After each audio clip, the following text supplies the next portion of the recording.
무사셋. 안녕하세요. 생활 속 법률을 풀어드리는 무사 법무사 김창산입니다. 안녕하세요. 일과 사람 사이의 균형을 지키는 무사, 노무사 안은지입니다. 안녕하세요. 꼼꼼함을 바탕으로 재산을 지켜주는 무사, 세무사 전형식입니다. 법무사 노무사 세무사. 셋이 모여 무사 셋입니다. 후. 무사셋. 네, 오늘은 모성보호 관련 법령들이 2월 23일에 이미 개정이 굉장히 많이 됐거든요. 2월 23일. 네네네. 지금 우리나라가 저출산 문제가 되게 심각하잖아요. 그래서 뭐 국가가 이대로 가면 유지되는 데에 뭐 되게 어려움이 있을 수 있다. 그렇죠. 몇십 년 후는 대한민국이 없어질지도 모른다. 그런 위기의식이 그러니까요. 있을 정도로 굉장히 좀 심각한 초고령 사회가 됐죠. 네네. 그래서 이번에 굉장히 많은 법령들이 개편이 됐어요. 그래서 그 내용들을 조금 말씀을 드려보려고 합니다. 아, 좋습니다. 네. 오늘 총 5가지 말씀을 드릴 거예요. 네, 아주 간단하게 휴가, 휴직에 관련된 3가지. 출산휴가, 배우자 출산휴가, 육아휴직. 그 다음에 근로시간 단축에 관련된 거 2가지. 임신기 때 근로시간 단축하는 거, 육아기 때 근로시간 단축하는 거. 이렇게 5가지. 종류는 많지만 사실 이렇게 어려운 부분은 아니라서 나한테는 어떻게 적용이 되는 거야? 궁금하신 분들은 잘 보시면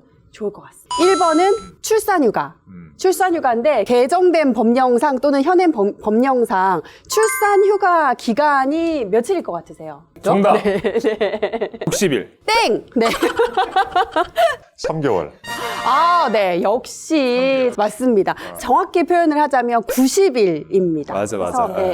출산휴가 기간은 사실은 법령이 개정이 되면서 뭐 바뀐 거는 없어요. 바뀐 게 일부 있다면 미숙아를 출산을 하는 경우에는 90일의 출산휴가 기간이 100일로 확대가 됐다. 아, 그건 좋네. 여기서 또 중요한 거 저희 가문사 대표님들이 제일 많이 물어보는 질문이시긴 해요. 출산휴가 기간에 근로자 급여를 어떻게 그치, 해야 되냐. 그치, 사실 그치. 이걸 제일 많이 맞네, 물어보시거든요.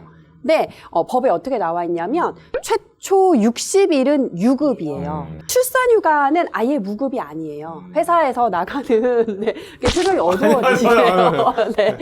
출산휴가는 최초 60일은 근로자한테 급여를 지급할 의무가 있는데 정부에서 중소기업이라고 하는 우선지원 대상 기업은 다 이제 국가에서 보전을 해줘요. 근데 이제 물론 상한액이 있죠. 월에 210만 원만큼만 보전을 해주거든요. 네, 그래서 최초 60일은 통상임금 210만 원을 초과하는 급여를 받는 근로자는 그 초과분만큼은 사업장에서 보전은 해줘야 된다. 초과가 되는 그 한도 금액까지는 회사에서 당연히 지급해줘야 되는 거고요. 그쵸. 그러니까 만약에 급여 통상임금 300만 원 받는 근로자가 있다라고 하면 이 사람은 최초 60일 동안에는 회사에서 90만 원은 지급을 해줘야 된다라는 거죠. 정부에서 이렇게 보전해주는 금액을 제외한 차액분만. 120만 원 정도 받는 근로자가 있다면 출산휴가 들어가면 210만 원까지 받을 수 있는 건가요? 그건 아니죠? 그거는 아니죠. 네, 그 상한선이 210만 원인 거고 그 근로자가 받는 통상임금액을 넘어서서 정부에서 급여 보전을 해주지는 않죠. 다른 말로 하자면 210만 원 이하로 받는 근로자분들은 전액 다 보존이 되는 거예요? 그렇죠, 그렇죠. 어떻게 보면 유급이라는 게 당연할 것 같기도 해요. 왜냐하면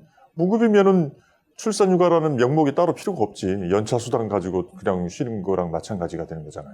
그러니까 육아휴직은 사실 쓸지 말지를 고려할 수 있는 부분이긴 하지만 출산휴가는 사실 아이를 낳아야 되잖아요. 네, 이건 어쩔 수 없이 내가 회사에서 낳을 수 써야 없는 되는 건데 아무것도 지원되는 게 없으면 생활이 안 되니까. 두 번째가 이 배우자 출산휴가입니다. 흔히 말하는 남자가 쓸 수 있는. 그쵸. 배우자 출산휴가는 남성이 주체가 될 수밖에 없죠. 배우자 출산휴가는 법 개정을 통해서 기간이 2배로 확대가 됐어요. 원래 며칠이었을까요? 30일. 30일. 저도 성무사님께서. 그렇게 생각했어요. 아, 네. 되게 후하게 본인들이 쉬는 거라서 그런지. 15일? 15일인가? 아니요, 땡!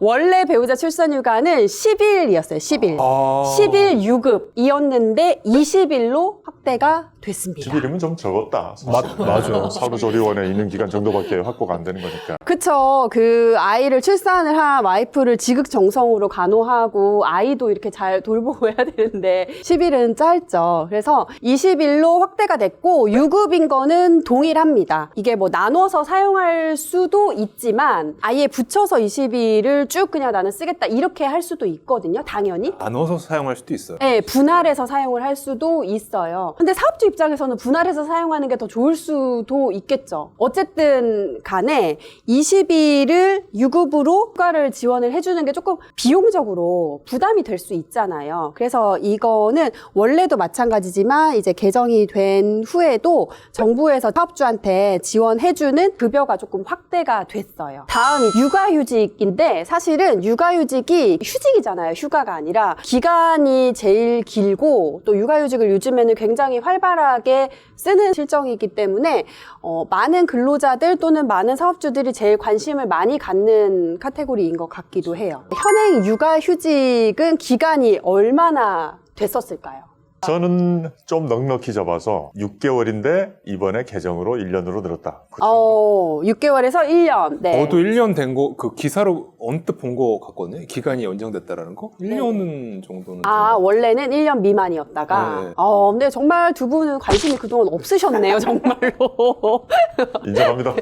네. 육아휴직은 원래는 1년이었어요. 네. 육아휴직 총 기간은 1년을 사용을 할 수 있고, 물론 분할해서 사용이 가능합니다. 그런데 법이 개정이 되면서 기본은 1년인 거는 똑같아요. 그런데 조건부로 1년 6개월까지 사용이 가능하게 됐습니다. 어떤 조건일까요? 조건부가 중요하겠네요. 네, 그 조건이 뭐냐? 육아휴직은 근로자면 다 사용을 할 수 있는 거거든요. 육아는 이제 뭐 여성, 남성이 성별을 가리는 건 아니니까. 그치. 예, 예. 그래서 부부가 둘 다 3개월 이상 육아휴직을 썼을 때, 네, 두 사람 전부 다 6개월 추가해서 육아휴직을 사용을 할 수가 있어요. 예를 들어서 산육아에 이어서 여성들이 육아휴직을 이어서 이렇게 쓰는 경우가 되게 많거든요. 아직까지는 남성보다는 여성들이 육아휴직을 많이 써요. 그러면은 여성 근로자가 육아휴직을 1년을 썼어요. 근데 남편분이 3개월 육아휴직을 쓴 거예요. 그러면 이 여성 근로자는 법 개정에 의해서 6개월을 추가로 육아휴직을 쓸 수가 있는 거예요. 여기서 그 두 부부가 네. 육아휴직을 동시에 쓸 수도 있는 거죠. 네, 동시에도 가능합니다. 그리고 꼭 한 사람이 하고 그 다음에 한 사람이 또 나머지 연한을 채운 다음에만 추가 6개월이 가능한 건 아니겠죠. 네, 맞습니다. 그래서 동시에 1년 6개월을 쓰는 것도 가능하겠죠. 그렇겠네요. 남성 근로자도 그쵸, 배우자가 어쨌든 3개월 이상 육아휴직을 썼으니까 1년 6개월을 쓸 수 있고 여성 근로자도 당연히 상대 배우자가 3개월 이상 썼으니까 1년 6개월 쓸 수 있어서 그렇게 되면 최소 공배수가 1년 6개월이 되겠고 최대 공약수는 3년이 되겠네.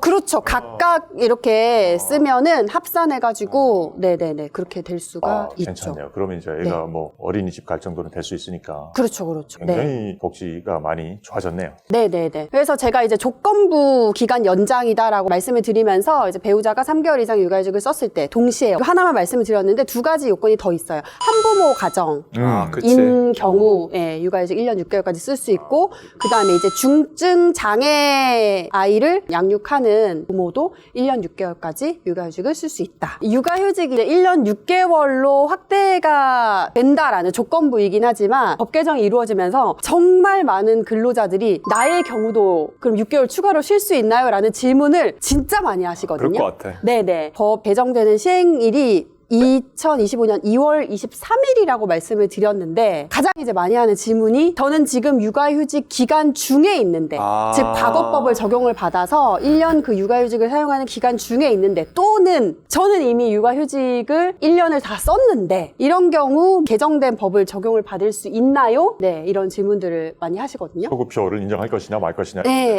육아휴직 기간 중에 있는 근로자는 우리가 그냥 상식적으로 생각을 해도 당연히 적용을 받을 수가 있겠죠. 물론 그 조건이 이제 달성이 된다라고 하면. 근데 이미 육아휴직 1년을 다 완료해서 썼더라도 그 조건이 법 개정 전에 완성이 됐다. 그 조건이라 하면 상배우자가 3개월 이상 이미 육아휴직을 쓴 상태가 됐다. 라고 하면 6개월 추가해서 육아휴직을 쓸 수가 있습니다. 상대 배우자가 썼냐 아니냐라는 우연한 사실 때문에 인정이 되냐 아니냐가 돼서 그것도 좀 문제가 될 수 있겠는데.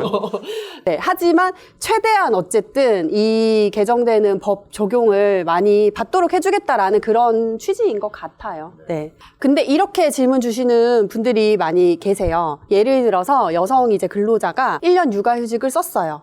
그리고 법 개정이 됐어요. 근데 이제 그 여성분의 이제 남편분은 육아휴직을 법 개정 전에 쓰지 않으셨어요. 근데 남편이 3개월 쓰면 우리 와이프가 6개월 육아휴직을 더 쓸 수 있는 거야? 라고 생각을 하고 법 개정과 동시에 3개월 육아휴직을 신청을 해서 쓰신 거죠. 이런 경우에는 그 이미 1년을 완료한 그 근로자분이 6개월을 추가해서 쓸 수 있는 것은 아니다. 안타깝네요. 네. 뽑기를 잘못한 거네요. 네, 법 개정 전에 어쨌든 조건은 다 완성이 되어 있어야 한다. 아하, 그게 중요하겠네. 네, 네. 2월 23일 그 날짜가 중요하겠네요. 네, 그렇죠. 네. 막간 질문을 하나 드리면 육아휴직을 사용할 수 있는 자녀의 연령이 혹시 맞아. 몇 살까지인지 모르시죠? 6세.